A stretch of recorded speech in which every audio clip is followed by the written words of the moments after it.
من ترك لله شيئا عوضه الله خيرا منه، فإذا غض بصره عن محارم الله عوضه الله بأن يطلق نور بصيرته عوضا عن حبسه بصره لله، ويفتح عليه باب العلم والإيمان والمعرفة والفراسة الصادقة المصيبة التي إنما تنال ببصيرة القلب.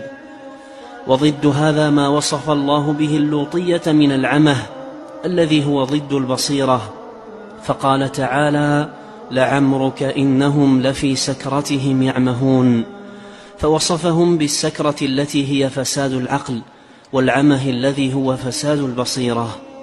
فالتعلق بالصور يوجب فساد العقل وعمه البصيرة، وسكر القلب كما قال القائل: سكران، سكر هوى وسكر مدامة، ومتى إفاقة من به سكران. وقال الآخر: قالوا جننت بمن تهوى، فقلت لهم: العشق أعظم مما بالمجانين، العشق لا يستفيق الدهر صاحبه، وإنما يصرع المجنون في الحين.